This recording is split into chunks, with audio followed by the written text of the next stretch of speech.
बंसी की आवाज मैंने बागा में सुनी, बंसी की आवाज मैंने बागा में सुनी, बंसी की आवाज मैंने बागा में सुनी, बंसी की आवाज मैंने बागा में सुनी। फुलना फुलना हर फुलना तोड़ती बजाई मारा नंदलाला, फुलना तोड़ती बजाई मारा नंदलाला, फुलना तोड़ती बजाई मारा नंदलाला, तोड़ती बजाई मारा नंदलाला। ओ नंदलाला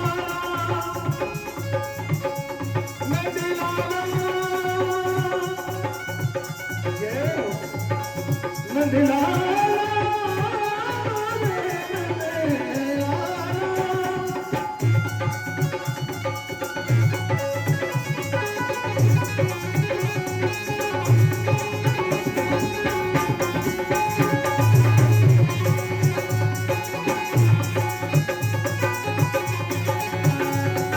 बंसी की आवाज रोटी पोती ने सुनी, बंसी की आवाज रोटी पोती ने सुनी, बंसी की आवाज रोटी पोती ने सुनी। सावरा बंसी की आवाज रोटी पोती ने सुनी रे, रोटी रोटी रोटी तुआ पे छोड़ाई मारा नंदलाला, रोटी तुआ पे छोड़ाई मारा नंदलाला, रोटी तुआ पे छोड़ाई मारा नंदलाला, मुरली जोड़ की बजाई मारा नंदलाला।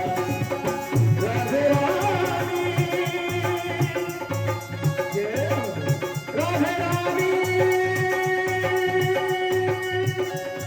राधे राधे राधे राधे राधे राधे राधे राधे रानी की नथली पे मोर नाचे गाता नैया, राधे रानी की नथली पे मोर नाचे गाता नैया, राधे रानी की नथली पे मोर नाचे गाता नैया, राधे रानी की नथली पे मोर नाचे गाता नैया। राधे जी की नथली पे नाचे मोर ताता तैया, राधे जी की नथली पे नाचे मोर ताता तैया, राधे जी की नथली पे नाचे मोर ताता तैया, राधे जी की नथली पे नाचे मोर ताता तैया। राधे रानी रानी रानी रानी रानी राधे रानी की नथली पे मोर नाचे ताता तैया, राधे रानी नथली पे मोर नाचे ताता तैया।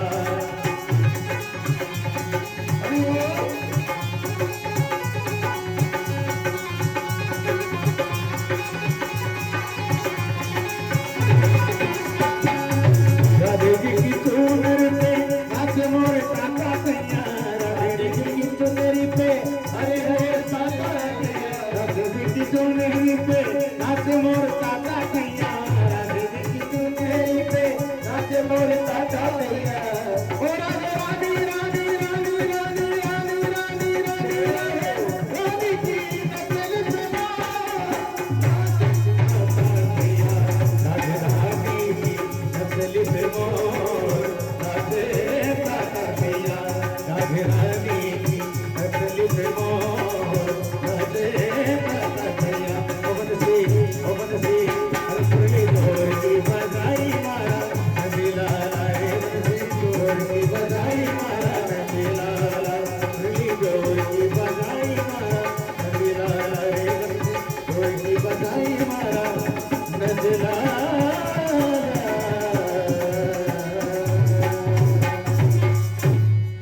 मुरली वाले श्याम की जय। अब भगवान श्याम सुंदर तो जमुना जी के किनारे पर शरद पूर्णिमा की अर्धरात्रि में और मुरली में निनाद कर रहे हैं, और जितनी भी गोपियों ने उस धुनी को सुना वो दौड़ पड़ी। अब तो महाराज हजारे दर से आ रही है, हजारे दर से आ रही है। और जब भगवान ने देखा कि गोपियां चली आ रही हैं ठाकुर जी के समक्ष, तो ठाकुर जी हाथ जोड़ करके उनको प्रणाम कर रहे हैं। स्वागतम वो महाभागा प्रियम किम करवामते। पहले तो ठाकुर जी ने स्वागत किया, देवियों आप पधारी, आपका स्वागत है। स्वागतम वो महाभागा, आपका स्वागत है, आप पधारी हो। प्रियम किम करवामते, लेकिन ये बताओ आप किस कारण से आई हो, आप क्यों आई हो, आपका आने का कारण क्या है। ब्रजश्यानमयं कश्य, तुम अकेले इस रात्रि में इस सुनसान वन में क्यों आई हो। ब्रजश्यानमयं कश्य, इस वन में अर्धरात्रि में अकेले आना मना है। देवियों आपको ऐसे नहीं आना चाहिए था। भूतागमन कारणम, और मैं आपसे कहता हूं कि अभी भी कुछ नहीं बिगड़ा है, आप वापस चली जाओ, आप वापस चल। इतनी बात गोपियों ने सुनी तो समझो पैरों तले जमीन खिसक गई।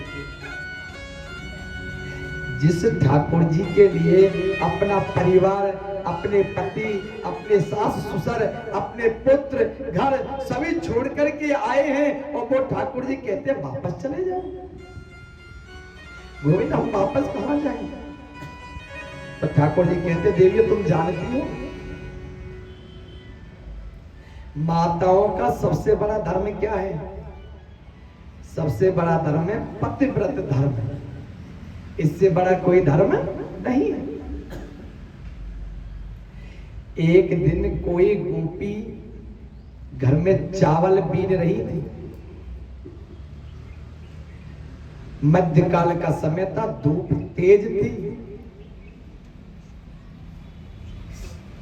अब इतने में उनके पतिदेव कहीं से कार्य करके घर वापस आए तो बेचारे थके हारे थे, तो अपनी पत्नी के पास में बैठ गए।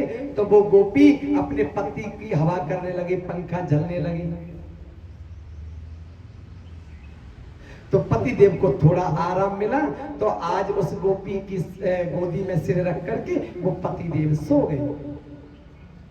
लेकिन जब पतिदेव सो गए और गहरी निद्रा आ गई पतिदेव को, तो गोपी ने देखा कि उसका छोटा सा एक बालक है, अभी ठीक से चलना भी नहीं जानता है। घुटमन घुटमन वो चल रहा है, खेल रहा है, और खेलते खेलते, और गोपी के घर में एक हवन कुंड है, वो हवन कुंड में जाकर के गिर जाता है। लेकिन गोपी मन में सोचती है मेरा पुत्र हवन कुंड में गिर गया, लेकिन मैं यदि इसको बचाने के लिए जाऊंगी तो मेरे पति की निद्रा टूट जाएगी। यदि पति की निद्रा टूट जाएगी तो मेरा पतिव्रत धर्म नष्ट हो जाएगा। बालक उस हवन कुंड में गिर गया जिसमें अभी तक अग्नि शीतल नहीं हुई है, और जैसे ही बालक उस हवन कुंड में गिरा, उस गोपी ने अपने नेत्र बंद कर लिए। नेत्र बंद किए तो आंखों से आंसू निकलने लगे। वो आंसू निकल करके और उनके पति के ऊपर गिरे। पति झट से खड़ा हुआ, देवी क्या हुआ। वो माता दौड़ी दौड़ी गई, जाकर के देखा तो वो भगवान की कृपा से पतिव्रत धर्म के कारण वो अग्नि शीतल हो गई, और वो छोटा सा बालक उसमें खेल रहा था। मैया ने अपने बालक को निकाला और अपने हृदय से लगा लिया।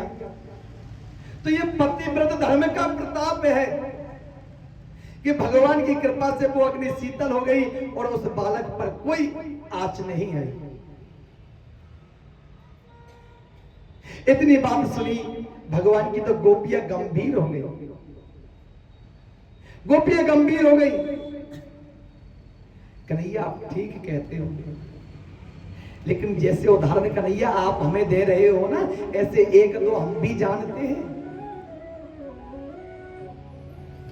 अगर आपकी इजाजत हो तो बताएं। कन्हैया कहने लगे देवियों कहो कहा बात है। बोले कन्हैया एक गोपी को नयो नयो विवाह भयो, पति पत्नी में अपार प्रेम, पहले वो गोपी अपने पति को भोजन कराती, उसके बाद स्वयं भोजन ग्रहण करती। जिस दिन पति किसी कारणवश घर नहीं आ पाते या लेट हो जाते, तो जब तक पति नहीं आ जाते तब तक वो गोपी भोजन ग्रहण नहीं करती। एक दिन वो पति देव कहने लगे, देवी हमें किसी आवश्यक कार्य से महीने 2 महीने के लिए बाहर जाना पड़ेगा। तो वो गोपी कहने लगी, प्रभु आप तो जानते हो तब तक मैं आपका मुखार मंडल ना देख लूं तब तक अन्न ग्रहण नहीं करती, तो मैं भोजन कैसे ग्रहण करूंगी। बोले अब तो जाना तो पड़ेगा, लेकिन आप चिंता मत करो, मैं अपना एक फोटो छाया चित्र आपको दे करके जाता हूं, इसको देख लेना, इसको देख करके भोजन ग्रहण करना। बोले ठीक है महाराज।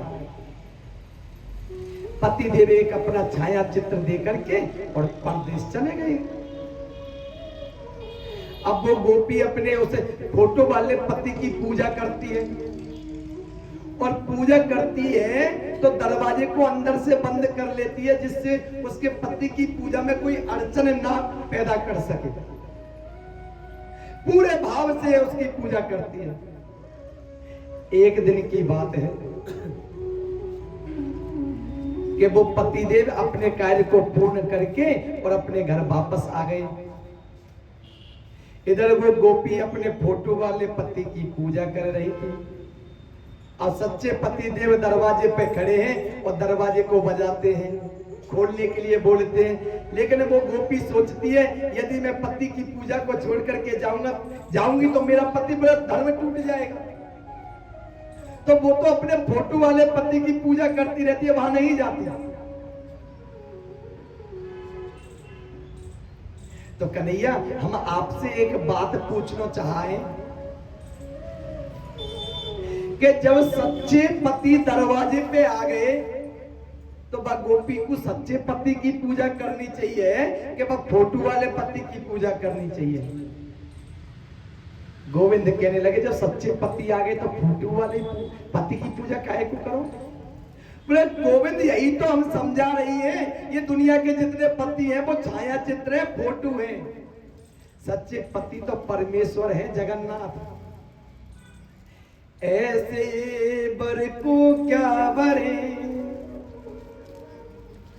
जो जन्मे और मर जा, बर बरिए गोपाल को जैसे जुड़ लो अमर है जा। ऐसे पति का वर्ण क्या करें जो जन्म ले और मृत्यु को प्राप्त हो जाए। अगर वर्ण करना है तो उस द्वारकाधीश कन्हैया का करो, उन ठाकुर जी जगन्नाथ को करो, जिससे आपका स्वाग जीवन पर्यंत अमर बना रहे। इतनी बात गोपियों की सुनी, कन्हैया के नेत्र सजल हो गए। मेरे गोविंद उन गोपियों के साथ में रास करने लगे। अब ठाकुर जी रास कर रहे थे ना, बहुत सारी गोपी हैं, श्री राधिका रानी है, प्रभु गोविंद है। तो उस बीच गोपियों को अभिमान हो गए, और अभिमान क्या हुआ कि देखो तो सही भगवान अखिलेश्वर करुणा निधान हमारे साथ में नृत्य कर रहे हैं, रास कर रहे हैं। भगवान को लगा इन गोपियों को तो अभिमान हो गया, इनका अभिमान तो तोड़ना चाहिए। आज मेरे प्रभु रास करते करते उस रास मंडल से अंतर ध्यान हो गए। राधिका रानी को साथ में लिया और रास मंडल से अंतर ध्यान हो गए भगवान। अब जब रास मंडल से अंतर ध्यान हो गए, गोपियों ने देखा ना तो कन्हैया है ना श्री राधिका रानी है। इधर उधर गोपियां चारों तरफ देखने लगी भगवान को, परमात्मा कहीं दिखाई नहीं दिए। उधर श्री राधिका रानी मन में सोचने लगी यदि ठाकुर जी के साथ में मैं चली जाऊंगी तो इन गोपियों को, जो गोपियां ठाकुर जी से अपार प्रेम करती हैं, उनको भगवान का दर्शन कैसे प्राप्त होगा। आज राधिका रानी ने एक लीला की। क्या लीला की? आज राधिका रानी भगवान श्याम सुंदर से कहने लगे, प्रभु चलते चलते मेरे पांव थक गए, मैं अब चलने में असमर्थ हूं। तो भगवान ने कहा, देवी आप मेरे कंधों पर बैठ जाओ। और जैसे ही राधिका रानी कंधों पर बैठने लगी, आज राधा जी को छोड़ करके भगवान वहां से भी अंतर ध्यान हो गए। ठाकुर जी वहां से भी अंतर ध्यान हो गए। अब तो महाराज पूरे रास मंडल में उदासी की लहर दौड़ पड़ी। जो गोपियां भगवान से प्राणों से अधिक प्रेम करते हैं, जो अपना सर्वत्र छोड़ करके ठाकुर जी के समक्ष आ गई, उनको उनके प्राण आधार जगन्नाथ छोड़ करके चले गए। अब तो महाराज वो कुदरई की भांति विलाप करने लगे, कोई इधर दौड़ती है, कोई इधर दौड़ती है, ठाकुर जी कहीं दिखाई नहीं दिए। गोपियां अपने आप को भला बुरा कहती हैं, हमने अभिमान करके अच्छा नहीं किया। यदि हम अभिमान ना करते तो आज परमात्मा हमारे समक्ष होते। आज भगवान की याद में वो गोपियां रोदन करती हैं, हे ठाकुर जी तुम हमको छोड़ करके चले गए। हे गोविंद, हम मानती हैं कि हमको अभिमान हो गया, लेकिन ठाकुर जी अब हमें कोई अभिमान नहीं है, हमारा अभिमान सब नष्ट हो गया। आप पुनः हमारे पास आइए और हमें दर्शन दीजिए। ठाकुर जी अभिमान तो हमें हुआ, लेकिन आप ये मत सोचना कि अभिमान होके आपका प्रेम कम हो गया हो। हम आपको अपने प्राणों से अधिक प्रेम करते हैं। हे गोविंद, हम हर जगह हर स्थान आपको देख रही है, आप कहां जाके छुप गए? तेरी दीवानी ढूंढती है, प्रभु तुम कहां को चले गए? हमने प्रेम क्या कम किया कान्हा? क्या हमारे प्रेम में कोई कमी रह गई? हमने क्या प्रेम कम किया कान्हा जो हमें छोड़कर चली गई? अब तो सज्जनों, वो गोपियां इधर उधर जाती हैं, सभी से पूछती हैं। पृथ्वी माता से पूछती है, हे पृथ्वी माता, श्याम सुंदर आप पर चरण रख करके आगे गए होंगे, आप बताओ हमारे प्राण आधार कहाँ है? पृथ्वी माता कोई जवाब नहीं देती। आकाश मंडल से पूछती है वो गोपियां, हे आकाश मंडल आप बताओ, कहीं ना कहीं आपकी छांव में ही भगवान श्याम सुंदर विराजमान होंगे, आप हमें बताओ कहाँ है? आकाश से कोई जवाब नहीं आता। वो गोपियां बरगद के वृक्ष से पूछती हैं, हे देवताओं वृक्षों में महान देवता,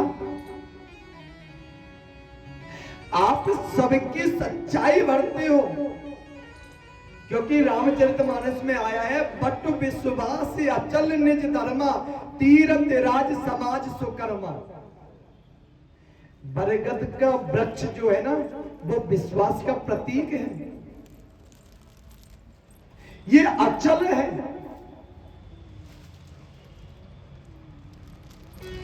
तो बरगद के वृक्ष से वो देवियां कहती है, हे प्रभु वृक्षों में महान देव आप ही बताओ, हमारे प्राण आधार जगताधार भगवान कन्हैया श्याम सुंदर कहाँ है?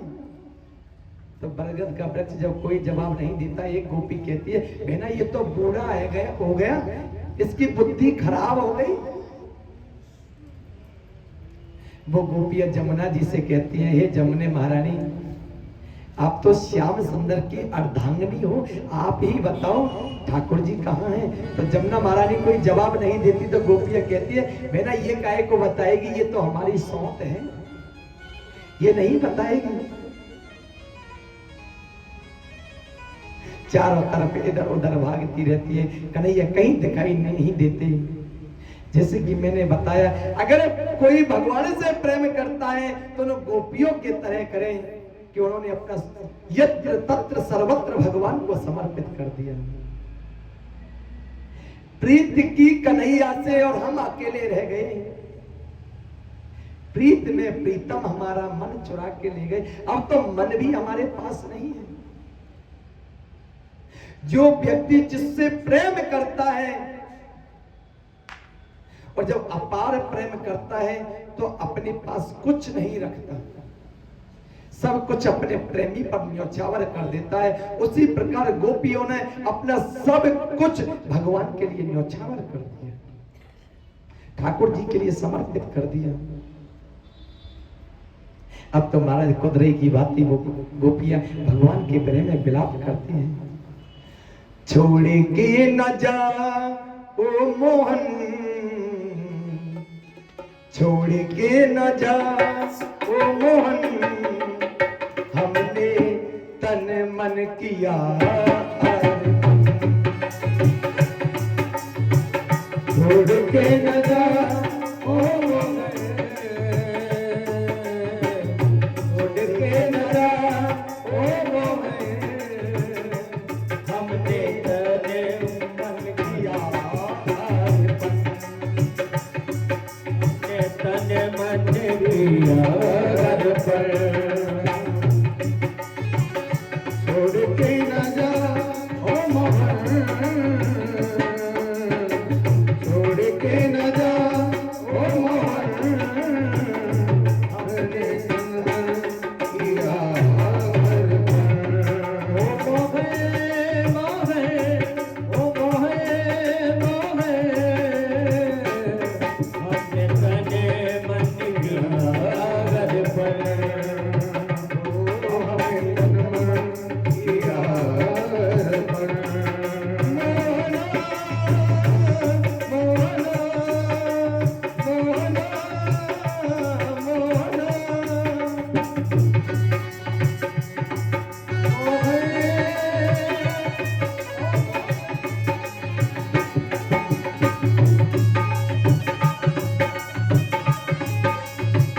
दिल में बसा के उसे अपना बना के कहीं दूरी जाने लगो। दिल में बसा के तुझे अपना बना के कहीं दूरी जाने लगो। दिल में बसा के तुझे अपना बना के कहीं दूरी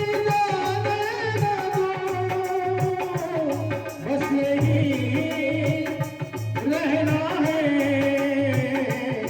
सांसों में रहना है। आ गरीब मोहना, आ गरीब मोहना, तुझे किया तुझको तन मन किया अर्पण।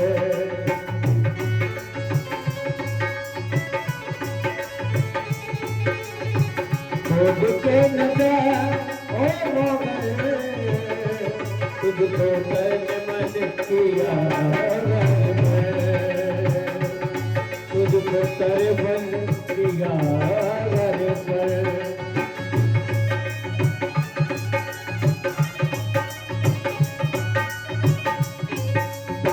बंसी बजा के मुझे घर में बुला के, बंसी बजा के मुझे घर पे बुला के, अब छोड़ के जाते कहाँ हो। बन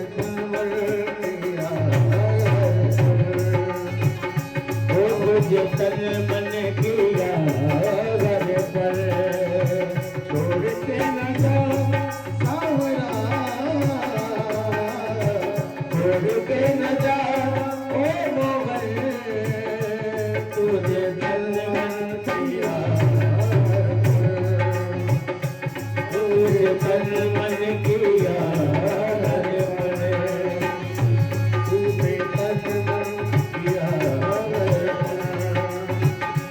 तुझे तन मन किया अर्पण।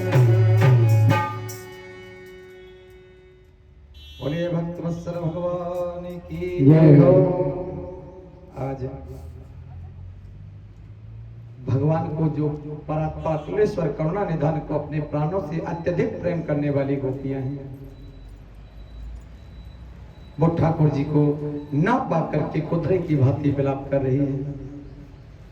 हे गोविंद, हे करुणा निधान, हमसे ऐसी अज्ञानता बस कैसी भूल हो गई कि आप हमें छोड़ करके चले गए। आप कहां हो हे माधव, आप कहां हो हे प्राणेश्वर, हम आपको ढूंढ रही हैं। अब तो गोपियां मन में सोचने लगी कि ब्रजवासी कहते थे कि कन्हैया छलिया है, ये सब कुछ छलता रहता है, तो कन्हैया तुमने हमारे साथ ऐसा छल क्यों किया? पहले हमसे अपार प्रेम किया, हमारा मन जीत लिया, उसके बाद आप मझधार में छोड़ के हमें चले गए। ऐसा छल तुमने क्यों किया कन्हैया? प्रेम में कान्हा तुम्हारे हम तो दीवानी बन गई, दिल दिया ये तुझको छलिया, फिर भी अकेली रह गई। कन्हैया, हमने अपना सर्वस्व तुम्हें न्यौछावर कर दिया, आपके लिए हमने अपना घर परिवार बच्चे सब कुछ त्याग दिया, और फिर भी आप हमें छोड़ करके चले गए। आज वो गोपियां बड़ी परेशान हुई, मन में सोचने लगी कि जब कन्हैया ही नहीं है, जब हमारे प्राणाधार जगताधार भगवान श्याम सुंदर नहीं है, तो हमें जीने से क्या मतलब? भगवान को याद करती करती, हे नाथ रमन श्रेष्ठ क्वास क्वास महाभुजा, हे जगन्नाथ आप कहाँ हो? यदि आप नहीं आओगे तो हम अपने प्राणों को छोड़ देंगी। इतना कहकर के गोपियां जमुना जी के किनारे पर चली गई, और जैसे अपने प्राणों को त्यागने के लिए जमुना जी में छलांग लगाने लगे, आज ठाकुर जी प्रकट हो गए। भगवत्वत्सल भगवान की जय हो। भगवान प्रकट हो गए, गोपिया का अभिमान दूर किया, भगवान ने नष्ट कर दिया। अब तो सज्जनों, भगवान सभी गोपियों के साथ में रास करने लगे। तो कहने का भाव है कि ठाकुर जी से प्रेम करो तो ये मत देखो कि हमारा धन नष्ट हो रहा है, परिवार नष्ट हो रहा है या शरीर नष्ट हो रहा है, अपना सब कुछ गोविंद को न्यौछावर कर दो। यदि इस प्रकार से प्रेम किया जाए तो ठाकुर जी आपको परम गति प्रदान करेंगे। बोले भक्तवत्सल भगवान की जय हो। अब तो महारास आरंभ हुआ, सभी गोपियां हैं, भगवान श्याम सुंदर हैं, श्री राधिका रानी हैं। अब कहते हैं जितनी गोपियां हैं उतने ही भगवान ने स्वरूप धारण किए हैं, जितनी गोपियां हैं उतने ही भगवान श्याम सुंदर हो गए। कामदेव आया, कामदेव कहने लगा ठाकुर जी, आप जब राम अवतार में आए थे तो मर्यादा पुरुषोत्तम थे, वहां पर मेरे काम के एक भी बाण नहीं चले, लेकिन यहाँ पर आप लीला पुरुषोत्तम है, यहाँ पर तो मैं अपने 5 बाण काम के चलाऊंगा। भगवान ने कहा कामदेव कौन सा युद्ध करना चाहते हो, महलों वाला या मैदान वाला? बोले महाराज महलों वाले बहुत कर चुका, आज तो मैदान में 2-2 हाथ है हो जाए, मैदान में 2-2 हाथ हो जाए। अब जब भगवान महारास गोपियों के साथ में कर रहे थे तो कामदेव ने 5 बाण भगवान के ऊपर काम के चलाए, लेकिन ठाकुर जी को जरा भी विकार नहीं आया। कुछ मूर्ख लोग ठाकुर जी के बारे में न जाने क्या क्या कहते हैं, लेकिन भगवान गीता जी में आप पढ़ो, यत्र योगेश्वरा कृष्णो यत्र पार्थो धनुर्धरा। ठाकुर जी तो योगेश्वर है, और योगेश्वर उसे कहा जाता है जिनके मन मंदिर में कोई भी काम भाव जागृत ना हो, वो योगेश्वर है, वो जगन्नाथ योगेश्वर है। और भगवान ने कामदेव से कहा, कामदेव अब तू ऐसा कर भैया, यहां से चला जा, क्योंकि तू जानता है कि जब मैंने शिव रूप धारण किया और मैंने तुझको मेरी दृष्टि से जलाया था, क्योंकि तूने एक बार शिव रूप में भी काम के 5 बाणों का प्रहार किया था। आज कामदेव भगवान को बार बार प्रणाम करता हुआ और अपने धाम को वापस चला आया। उधर ठाकुर जी ने महाराज किया, महाराज में आनंद ही आनंद था। जितनी गोपियां उतने भगवान श्याम सुंदर। उधर जब मैया को पता चला कैलाश पर, तो मैया अपना स्वरूप बनाने लगी। भोलेनाथ ने कहा, देवी कहां जा रही हो? बोले प्रभु आज श्री धाम वृंदावन में जमुना जी के किनारे पर भगवान लीलाधारी पुरुषोत्तम रास कर रहे हैं, मैं उसी रास में जा रही हूं। जब भगवान के बारे में पता चला तो भोलेनाथ कहने लगे, देवी जहां पर ठाकुर जी लीलाएं करते हैं तो मुझे भी तो जाना चाहिए, मुझे भी तो दर्शन करना चाहिए। बोले नहीं, वहां पर पुरुष का जाना वर्जित है, आप नहीं चल सकते। बोले देवी तो पुरुष का जाना वर्जित है, तो आप ऐसा करो मुझे जनानी साड़ी पहना दो। मैया खूब हंसी, बाबा जनानी साड़ी पहनोगे? बोले हाँ।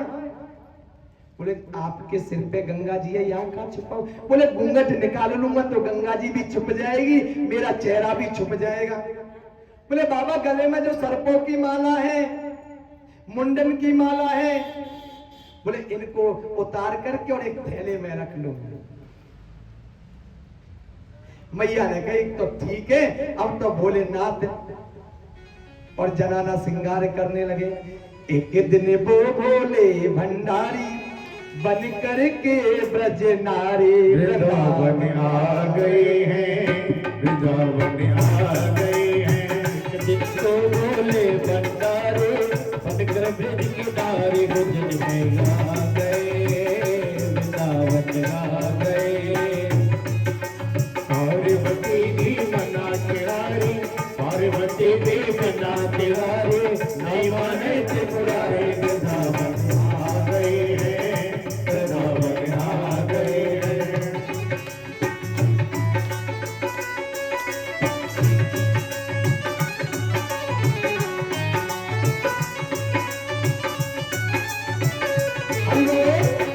पार्वती से बोले मैं भी चलूंगा तेरे साथ में, तेरे साथ में। राधा तपस्या में बोले मैं भी चलूंगा तेरे साथ में, तेरे साथ में। ओ राधा संग सामन के, राधा संग सामन के, मैं भी नचूंगा तेरे साथ में, तेरे साथ में।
वाली वृंदावन आ गए हैं, वृंदावन आ गए हैं।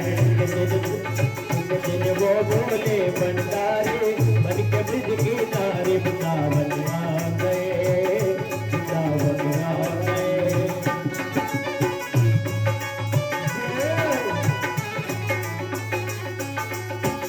हंस के सती ने कहा, हंस के सती ने कहा, बलिहारी जाओ इस रूप में, इस रूप में। हंस के सती ने कहा, बलिहारी जाओ इस रूप में, इस रूप में।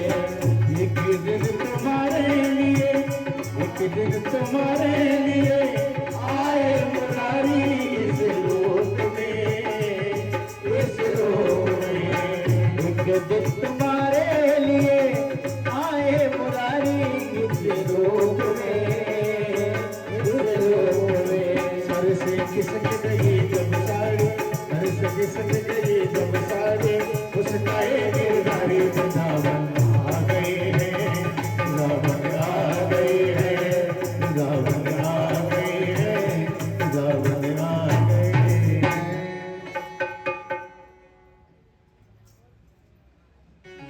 ये बोलो भक्त वत्सल भगवान की जय। धारीदार चूंदर माथे पे डाल के, एक धारीदार चूंदर माथे पे डाल के, भोला बन जाओ रे भोली घुंघटा निकाल के, भोला बन जाओ रे भोली घुंघटा निकाल के।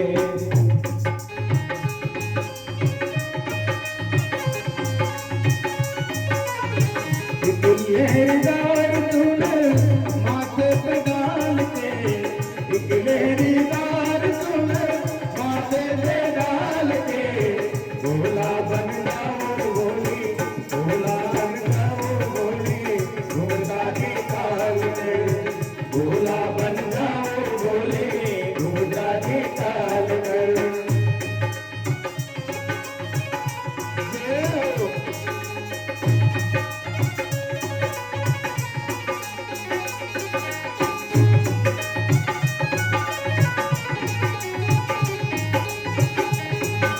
कहाँ छुपाते रखोगे जहरीला ना दिए काला, जहरीला ना दिए काला। कहाँ छुपाते रखोगे जहरीला ना दिए काला, जहरीला ना दिए काला। कहाँ छुपा कर रखोगे जहरीला ना दिए काला, जहरीला ना दिए काला। कहाँ छुपा के रखोगे जहरीला ना दिए काला, जहरीला ना दिए काला। इन सबको रखना पिया झोली में डाल के, इन सबको रखना पिया झोली में डाल के, इन सबको रखना पिया झोली में डाल के। भोला बन जाओ भोली, भोला बन जाओ भोली घुंघटा निकाल के, भोला बन जाओ भोली घुंघटा निकाल के। हरि बोल।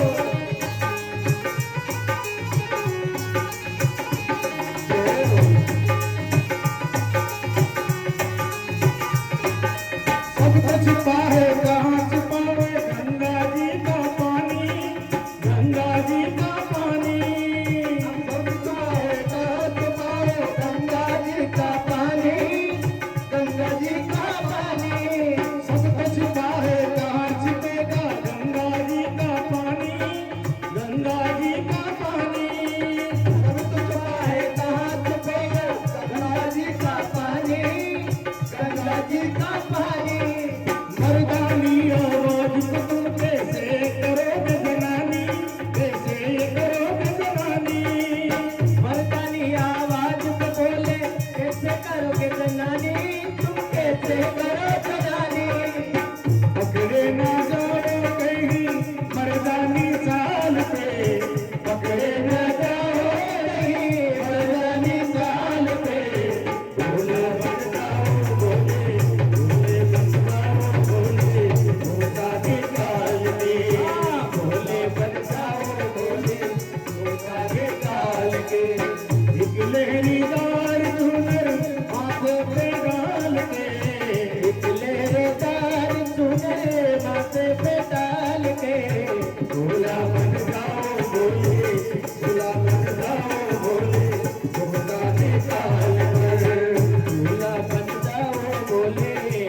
घूंघट निकाल कर।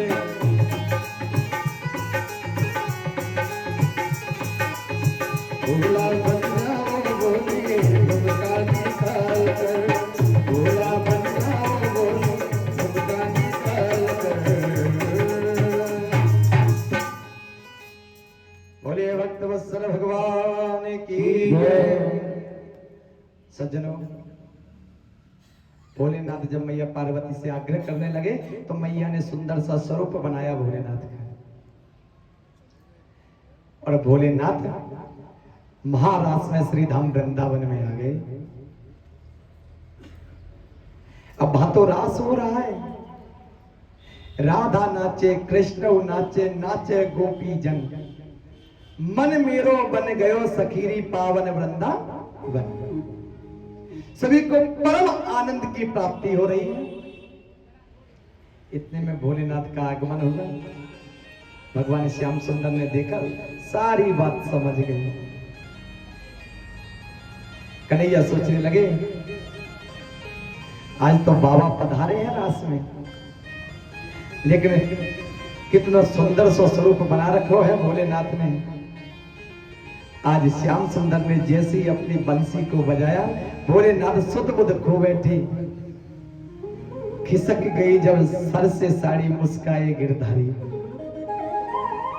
भोलेनाथ की साड़ी जो ओढ़ रखी है वो खिसक गई। ठाकुर जी मुस्कुराने लगे और ठाकुर जी ने जोर से एक जयकारा लगाया, बोले गोपेश्वर महादेव की जय। भोलेनाथ हो गए गोपेश्वर।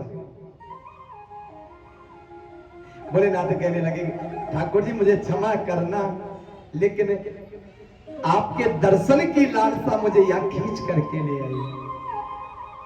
ये देखो, ऐसा है भक्त और भगवान का प्रेम है, भक्त और भगवान का मिलन है। और एक बात मैं और आपको बताऊं कि कोई कितना भी ज्ञानी हो, कितना भी विद्वान हो, वो विद्वता से ठाकुर जी की कृपा प्राप्त कर सकता है, इसमें कोई संदेह नहीं है। लेकिन ठाकुर जी का दर्शन तो हमेशा जो भोला आदमी होता है, जो कुछ नहीं जानता, उसको ही प्राप्त होता है, ज्ञानी को नहीं होता। ज्ञानी भक्ति प्राप्त कर सकता है, कृपा प्राप्त कर सकता है, लेकिन परात्परक्लेश्वर अपना दर्शन उसी को देते हैं जो काम क्रोध मद लोभ मोह नाथ नरक के पंथ इन पांचों से परे है। वृंदावन की एक जागृत घटना है, आज से करीब 50-60 पहले की, 50-60 साल पहले की एक घटना है कि गुरुकुल में एक गुरुजी शिक्षा देते थे अपने शिष्यों के लिए। तो उन शिष्यों में एक भोला व्यक्ति भी था, वो कुछ नहीं जानता, हमेशा गुरुजी की सेवा करता, गौ माताओं की सेवा करता, और कोई कुछ भी कह देता तो बुरा भी नहीं मानता।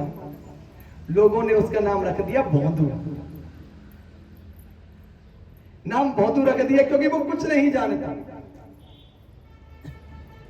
अब गुरुजी प्रतिदिन भगवान की कथाओं का वर्णन करते अपने शिष्यों के लिए। गुरुजी कहते, देखो ठाकुर जी वृंदावन में आते हैं, भांडीर वन में आते हैं, निधि वन में आते हैं, ठाकुर जी गौ माताओं को चराते हैं, भगवान रास करते हैं। अब वो इतना सरल, इतना सीधा कि वो ये सोचता मन में कि ठाकुर जी गुरुजी आंखों देखी घटना बता रहे हैं, जैसे कि गुरुजी ने अभी कल परसों में देखी हो। इतना सरल, इतना सीधा। एक दिन वो गाय माताओं को चराने के लिए और चला गया। अब निधि वन में गाय माताओं को चरा रहा था,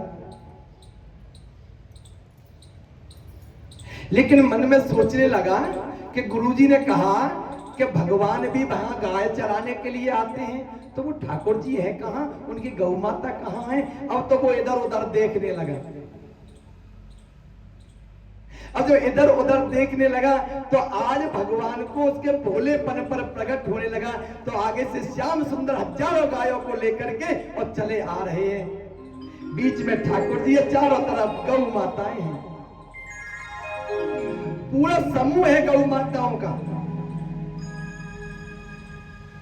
उस बौद्धू ने जाके पूछा आप कौन हो? बोले जिनको आप देख रहे हैं भाई ठाकुर जी हूं मैं। प्रणाम किया।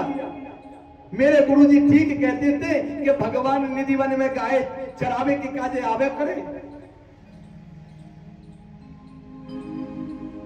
अब तो साहब ठाकुर जी बात से कहने लगे भैया भोंदू मुझको भूख लगी है कछु खावे के काजे लायो है का? भोंदू ने कही प्रभु और तो मेरे पास कछु ना है। प्रातः काल में जब प्रसादी बनी आश्रम पे तो वहां से 2 चपाती में लेके आयो। तो वो 2 चपाती भोंदू ने और ठाकुर जी को दे दी और ठाकुर जी उनको ग्रहण कर गए। ठाकुर जी बोले भैया और है का? बोले अब तो ना है। अब उधर शाम को समय भयो ठाकुर जी अपनी गैया मैयाओं को लेकर चले गए और भोंदू अपनी गायों को लेकर के आश्रम में आ गए। जब अपनी गौ माताओं को लेकर के आश्रम में आ गए लेकिन किसी को कुछ नहीं बताया, क्योंकि वो तो ये सोच रहा था कि ये हकीकत की घटना है और इसको तो सभी जानते होंगे। प्रातःकाल जब जाने लगा तो गुरुजी से बोला गुरुजी आज थोड़ी सामग्री बढ़ा देना भोजन करने की। बोले क्यों? बोले वहां पर जो आप कहते हो ना ठाकुर जी गाय चराने के लिए आते हैं तो वो कल आए थे तो मैंने उनको 2 चपाती भोजन कराई थी लेकिन वो कह रहे थे कि मुझे और भूख लगी है तो आज मुझे सामग्री ज्यादा देना जिससे मैं भगवान को पेट भर के भोजन करा सकूं। गुरुजी ने भोजन तो पर्याप्त दिया लेकिन गुरुजी कहने लगे बोले भैया भोंदू आज अगर भगवान आए ना तो उनसे कहना कि हमारे गुरुजी आपसे मिलवो चाहे। भोंदू ने कहा ठीक है गुरुजी चिंता मत करो। अब तो सज्जनों को भोंदू भाई निधि वन में पहुंच गए। उधर से भगवान श्याम सुंदर आ गए। कहने लगा देखो भगवान मैं आपके लिए भोजन की सामग्री लेकर आया हूं आप प्राप्त करो। ठाकुर जी ने पेट भर के प्रसादी प्राप्त करी। जब पेट भर के प्रसादी प्राप्त ठाकुर जी कर रहे हैं फिर भोंदू ने कही ठाकुर जी आपको मेरा एक काम करना पड़ेगा। क्या काम करना पड़ेगा? कि आज हमारे गुरुजी कह रहे हैं कि ठाकुर जी को आश्रम पे बुला के लियो, गुरुजी को आपसे बात करनी है, आपसे मिलना है। ठाकुर जी कहने लगे देख भैया हम आपसे आके मिल लिए यही बहुत बड़ी बात है, आपके गुरु से हम ना मिले। तो भोंदू को आ गई गुस्सा। कहने लगा जब मेरे गुरुजी से नहीं मिलो तो मुझसे काहे को मिलो, जाओ अपने घर। ठाकुर जी कहने लगे तू ना जाने हमारे दर्शन करवे का तो शेष महेश गणेश सुरेश दिनेश उताए निरंतर ध्यावे। सब देवता दर्शन करवे के कार्य तड़पते रहे कि भगवान को दर्शन करवे को एक मात्र निमिष फल मिल जाए। और जब तेरे सामने मैं बैठा हूं तो तू कह रहे हो जाओ। बोले ठाकुर जी आप कौन की कृपा से मुझको प्राप्त भाई? गुरु जी की कृपा से, क्योंकि गुरु का दर्जा सबसे बड़ा है। गुरु बिन भवन तरय न कोई जो रंच संकर सम होई। यदि गुरुजी मुझसे यह बात को नहीं कहते कि ठाकुर जी निधि वन में गाय चरावे के काजे आमे तो मुझको कैसे पता चले? तो महाराज यदि मेरे गुरुजी को दर्शन ना दियो तो मुझसे भी बात मत करो, जाओ अपने घर। अब भोंदू तो वहां से खड़ो है कि चल दियो। कन्हैया पीछे पीछे चल दिए भोंदू के। अरे सुन तो सही, अरे लाला मेरी बात तो सुन। बोले मोल को कोई बात नहीं सुननी, अगर गुरुजी को दर्शन दे तो मुझसे बात करो ना मत करो। बोले ठीक है भैया चिंता मत कर, मैं तेरे गुरुजी को भी दर्शन दूंगा, गुरुजी से भी मिल लूंगा। अब तो सज्जनों जैसे भोंदू जा रहा था तो ठाकुर जी पीछे से दौड़ करके गए और भोंदू के कंधाओं पे बैठ गए। शाम का समय हुआ, भोंदू अपनी गैया मैयाओं को लेकर के आश्रम की तरफ चला। गुरुजी तो देख रहे थे कि भोंदू आएगा। जैसे ही भोंदू आ रहा था गुरुजी ने यह दृश्य देखा कि आज भोंदू के कंधों पर ठाकुर जी प्राकलेश्वर विराजमान है। गुरुजी दौड़ करके आए, आकर के प्रणाम किया ठाकुर जी को, अपने शिष्य को प्रणाम किया। आज भोंदू ने भी अपने गुरुजी को प्रणाम किया, हे गुरुजी आपकी कृपा से आज मुझे नारायण भगवान का दर्शन हो गया। तो कहने का भाव है ठाकुर जी हमेशा सरल को मिलते हैं, ज्ञानी पर कृपा अवश्य करते हैं, आशीर्वाद अवश्य देते हैं, लेकिन दर्शन तो हमेशा जो भगवान के सरल भक्त होते हैं उन्हीं को प्राप्त होता है। बोले भक्त वत्सल भगवान की जय हो। अब एक दिन की बात है, ठाकुर जी की उम्र हो गई 11 वर्ष की, और 11 वर्ष की जब जगन्नाथ जी की उम्र हुई तो एक दिन नारद जी मन में सोचने लगे कि अब तो कंस को उद्धार कराना चाहिए। तो अब कंस को उद्धार कैसे कराना चाहिए? तो नारद जी सीधे चल दिए मथुरा के लिए और कंस के यहाँ पहुंच गए। कंस ने बहुत स्वागत करो नारद जी को, गुरुदेव आप पधारे, आपकी बड़ी कृपा है। नारद जी कहने लगे भैया और बात तो सब ठीक है, पर एक बात बता, वो तुम्हारो शत्रु मारो गए हो या ना मारो गए हो? बोले गुरुजी कहा बता मैंने एक ते एक बलवान दुष्ट राक्षस भेजे, पर वह नंद के छोटे से लाला ने सवन को मार दियो, पूतना को मार दियो, अगासुर को मार दियो, बकासुर को मार दियो, धैनुकासुर को मार, अरिष्टासुर को, एक के बाद एक को मार दियो। बोले तो राजन ये तो गलत बात है, आपका शत्रु बड़ा हो रहा है, ऐसा ना हो कि एक दिन वो आकर के तुम्हारा भी पतन कर दे, तुम्हें भी मार दे। अभी तो वो छोटा है, ऐसा करो किसी ना किसी कारण से धोखे से तुम उसको नष्ट कर दो, मार दो, क्योंकि जितना बड़ा होगा उतना बलवान होगा, उतनी अधिक शक्ति होगी।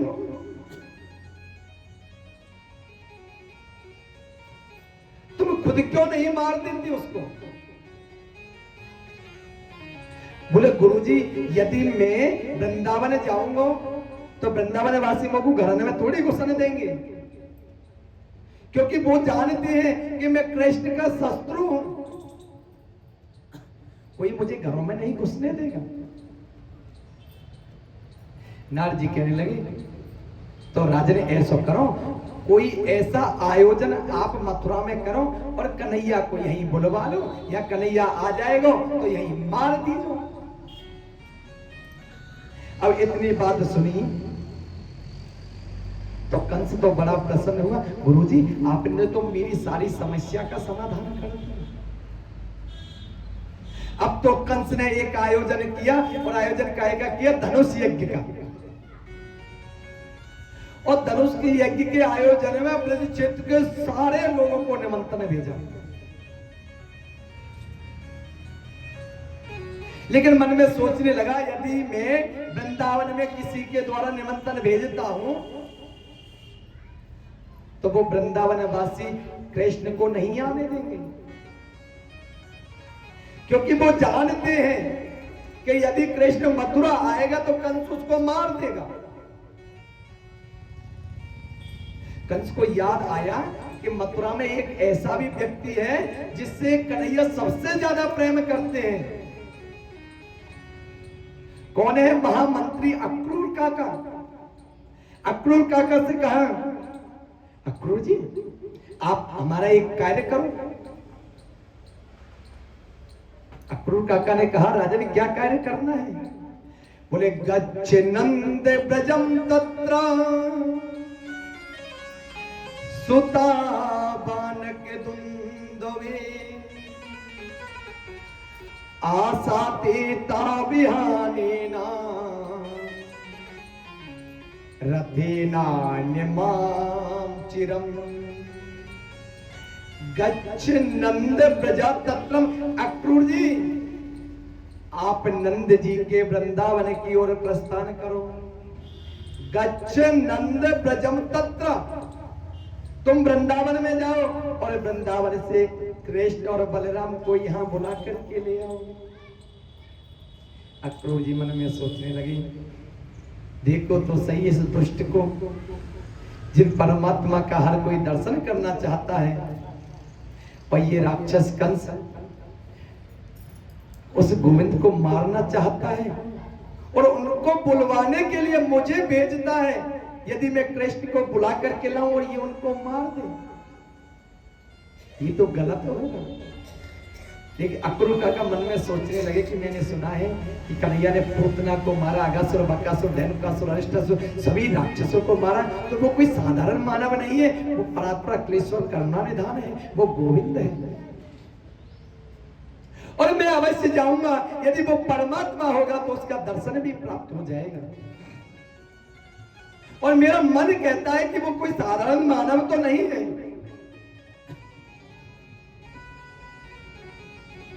अक्रूर जी और वृंदावन की तरफ प्रस्थान कर गए। अब अक्रूर जी वृंदावन की तरफ जा रहे हैं ना। मथुरा और वृंदावन में कोई ज्यादा भेद नहीं है, ज्यादा से ज्यादा कोई 20 मिनट का रास्ता है। लेकिन आज महाराज अक्रूर जी को रथ लेकर जाते जाते सुबह से शाम हो गई, क्योंकि महाराज अक्रूर जी रथ में बैठ करके चलते हैं, लेकिन बीच बीच में समाधि लग जाती है महाराज अक्रूर जी की। और जैसी समाधि लग जाती है तो रथ रुक जाता है, फिर समाधि खुलती है, फिर रथ को आगे बढ़ाते हैं, फिर समाधि लग जाती है। मन में अनेक विचार आते हैं, मैं कृष्ण को लेने तो जा रहा हूं, लेकिन कहीं ऐसा ना हो कि ये कंस उस कृष्ण को यहां पर ला करके मार दे, मुझे भी तो पाप लगेगा। इतना कहते कहते पुनः अक्रूर महाराज की समाधि लग गई। और जैसे ही अक्रूर जी ने नेत्र बंद किए, आज कृष्ण और बलराम दोनों भाई अक्रूर जी के उस नेत्रों के स्वप्न में आने लगे, मानो अक्रूर जी से संकेत कर रहे हो कि चिंता मत करो काका, कंस का वध तो हम ही करेंगे। अक्रूर जी के नेत्र खुले, अक्रूर जी जमुना जी में गए, जमुना जी में जाके जैसे ही डुबकी लगाई, अब तो अक्रूर जी अंदर डुबकी लगाए जमुना जी में, तो कृष्ण बलराम अंदर नजर आने लगे। और जैसे बाहर निकले तो कृष्ण बलराम दोनों भाई बाहर आने लगे। अक्रूर जी समझ गए अब कंस का अंत निश्चित है, ये कोई और नहीं, ये प्राण पुरुषोत्तम भगवान जगन्नाथ है। अक्रूर जी के संदेह की निवृत्ति भगवान ने की। अब तो अक्रूर काका निसंदेह होकर के वृंदावन की तरफ जाने लगे। और जैसे वृंदावन में प्रवेश किया, गोधूली समय है, कृष्ण बलराम दोनों भाई माता गौओं को चरा करके वापस अपने घर लौट रहे हैं। अब आगे आगे गाय माता चल रही है, गाय माता के चरण धूली जो आकाश में उड़ रही है, उसमें मानो ऐसा सुंदर प्रतीत होते हैं दोनों कृष्ण और बलराम। और गौ माताओं के चरणों से जो पृथ्वी माता पर जो निशान पड़ जाते हैं, कृष्ण बलराम पीछे चल रहे हैं, मानो उन्हें जो निशान जो जगह पड़ी है उसको पूर्ण भरते जा रहे हैं कृष्ण और बलराम। जैसे अक्रूर काका को देखा, अक्रूर काका भी रथ से नीचे कूद पड़े और कृष्ण बलराम दोनों भाई जाकर के अक्रूर काका के चरणों में साष्टांग लेट गए। अक्रूर काका ने दोनों भाइयों को उठा करके कंठ से लगा लिया। भगवान सब कुछ जानने वाले हैं, लेकिन अक्रूर काका से आज पूछने लगे, काका जी आपका आगमन किस कार्य के लिए हुआ है?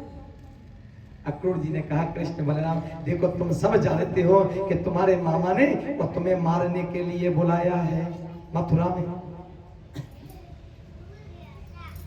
और उसने यज्ञ का बहाना बनाया है। कन्हैया कहने लगे, काका जी हमारा एक काम आपको करना पड़ेगा। कहा काम है? बोले आप घर चलो और हमारे घर चल के बाबा सो, मैया सो और ब्रजवासियों से यही कहियो कि कृष्ण बलराम दोनों मथुरा मेलो घूमनो जानो चाहे। यो मत कहियो कि कंस ने मारने के काजे बुलाए हैं, नहीं तो ये ब्रजवासी हमें जाने नहीं देंगे, और जो लीला हम करना चाहते हैं वो लीला हम नहीं कर पाएंगे। सज्जनों, आज अक्रूर काका को लेकर के कृष्ण बलराम दोनों भाई घर गए। मैया यशोदा जी ने सुंदर से व्यंजन तैयार किए, कृष्ण बलराम को गोदी में बिठा करके सुंदर पदार्थ खिलाए। महाराज अक्रूर जी को सुंदर भोजन ग्रहण करने को दिया। नंद बाबा की और काका अक्रूर जी की काफी समय तक वार्तालाप हुई।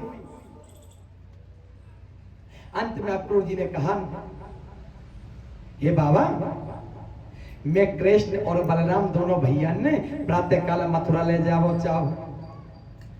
तो नंद बाबा ने मना कर दिया। देख भैया क्रूर, तू तो जाने, जब कंस वृंदावन में गोकुल में ही कृष्ण बलराम को मारवे के काजे एक एक दुष्ट भेज तो रहे, तो मथुरा में जाके तो कन्हैया के प्राण संकट में आ जाएंगे, इसलिए मैं कन्हैया को नहीं भेज सकता। इस बात का भगवान कन्हैया को पता चला। कन्हैया भी हट पकड़ने लगे, बाबा मैं तो मथुरा घूमो चाहूं, मैं मथुरा जाना चाहूं। आग्रह करने लगे कृष्ण बलराम। और बाबा मैं एक दिन के ही काजे ही तो जा रहे हो, और ऐसो है बाबा, तुमको मुंह पे विश्वास ना है तो बलदाऊ भैया को साथ भेज दो, मैं और बलदाऊ भैया दोनों मथुरा घूम के और वृंदावन वापस चले आएंगे। जब कन्हैया नहीं माने तो बाबा ने कही, भैया ठीक है, कोई बात नहीं। लेकिन इस बात का पता जब मैया यशोदा को चला, मैया के नेत्रों से आंसू की बरसात हो गई। आज रात्रि का समय है और कन्हैया ने उठ करके देखा कि मैया यशोदा एक दीवार से अपना सिर लगा करके बैठी हुई है और नेत्रों से आंसू की धार बह रही है। जिस मैया ने निमिष मात्र अपने लाला को अपनी आंखों से ओझल नहीं होने दिया, वो कन्हैया प्रातः होते मथुरा जाएगा। मैया के नेत्रों से आंसू की झड़ी लग गई। कन्हैया उठ करके गए, मैया रोती क्यों हो? कन्हैया देख, तू प्रातः काल हो तो मथुरा चलो जाएगा, ये बात मुझको ठीक नहीं लगे। आज छोटे से भगवान श्याम सुंदर अपनी मैया के आंसुओं को पहुंचने लगे अपने हाथ से। मैया एक दिन की बात है, मैं भी तुझसे दूर रहना नहीं चाहूं, मैं मथुरा घूम के और अति शीघ्र तेरे यहाँ चलो आऊंगा वृंदावन में।